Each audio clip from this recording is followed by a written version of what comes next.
फिरवायला नाही नाही, पण त्याआधी मला तुमच्या गोळ्या चेक करायच्या आहेत, तुमचा डाएट चार्ट बनवायचा आहे आणि रुटीन सेट करायचा आहे. मग मजाच मजा. होय तू सांगशील तसं. नाही पण आता पण नाही बिन नाही. हे बघ अद्वैत तुला उशीर झालाय ना हो कामावर जायला, मग जा की. नाही आबा, मी माझं काम आज घरातूनच करणार आहे. का? असंच. मी असं सोडू शकत नाही. मला बघायचंय नक्की काय ट्रीटमेंट करते. रोहिणी ये ये. रोहिणी अगं पुढे ये. ही माझी मुलगी रोहिणी आणि हा तिचा मुलगा राहुल. रोहिणी ही सुकन्या. माझी 24 तास देखभाल करण्यासाठी नर्स म्हणून हिला कामावर ठेवले. चला आजोबा.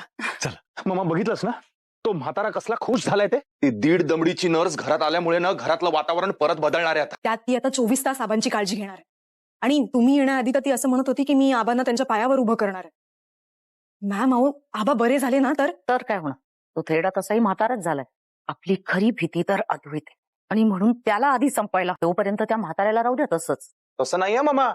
हे बघ, जसा राजाचा जीव पोपटात असतो ना तसाच ह्या सगळ्यांचा जीव एकमेकांमध्ये अडकलेला आहे. एक बरा झाला ना तर बाकीचे सगळे परत जागे होतील आणि मग म्हणते घराचे वासे हलवायचे असतील तर सगळ्यात आधी घराच्या पायावर गाव घालायचं. आपल्याला सगळ्यात आधी अद्वैतला संपायला हवं, तेही आजच. अगं पण ते कसं शक्य आहे. हे चिंचेचे झाड दिसे मज किनार वृक्षा परी दिसशी तू दिसशी तू दिसशी तू नवतरुणी काश्मीरी.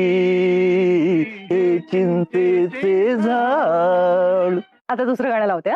मनाच्या धुंदीत लहरीत येना सखे ग साजणी येना.